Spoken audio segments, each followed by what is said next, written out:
Hey, what up everybody? This is Stevie Breach coming to you today after listening to the Wrestling Observer review of UFC 190.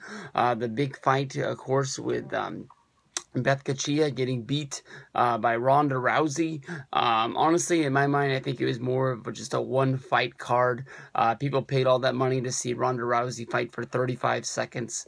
And at the end of the day, I think most of the people went home happy. There was more people excited about seeing Ronda Rousey knock out Kachia so fast. You know, the way that Kachia ran her mouth and Ronda Rousey got into the octagon. And basically, even though she said she was going to make the fight last as long as she could and draw out as most punishment and beat her in the most embarrassing way, she finished the fight right there, 35 seconds, shot to the temple, knocking her out, and the ref immediately went for the stoppage, saying, this is over, this is done.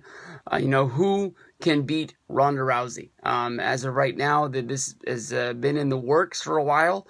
The big December 5th show, live from Dallas, the home of WrestleMania 32, live, AT&T Stadium, Dallas Cowboys Stadium, Texas Stadium, whatever you want to call it. UFC is going to make the biggest UFC show of all time. It's going to be hard to top a show like UFC 100. Every once in a while, they put a card together that just all the fights align. And it's a magical night of fighting. But, it's hard for matchmakers, guys like Dana White, to put together shows. They don't want to kill a streak of shows. I remember leading into UFC 100, I believe it was like UFC 99, UFC 98. These shows were not trash, but they just were nothing. They were just building up, trying to get to UFC 100.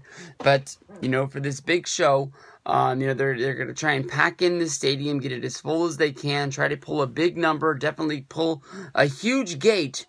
They're going to do Jose Aldo versus Conor McGregor to find the real champion. They're going to get rid of the interim championship. And then also Ronda Rousey versus Miesha Tate. Two huge fights, bringing in their three largest markets into Dallas. Of course, Conor McGregor, a huge draw, bringing in all the fans from Ireland. From there, you're also going to have Jose Aldo, a big fighter from Brazil, bringing in all the crazy Brazilians that pack in all of his fights. And then you have Ronda Rousey, your biggest American draw, bringing in your casual fan. Definitely, with those three draws, you're going to have the hugest UFC show of all time. And I know they've gone on the road and they've done shows. Hell, the show last night was held in Brazil, in Rio de Janeiro. But these are real big fights.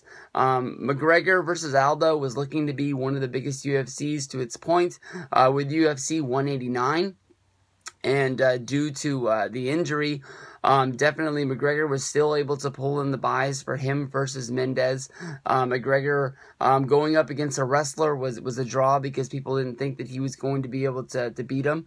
Definitely Mendez was able to draw the architectures of building a fight against McGregor, about pinning him down onto the ground and maybe holding him there the whole fight and maybe being able to pull out a victory. But the only problem with that, as you saw, is that once McGregor is able to slip out of a hold onto the ground, it doesn't take long to knock you out.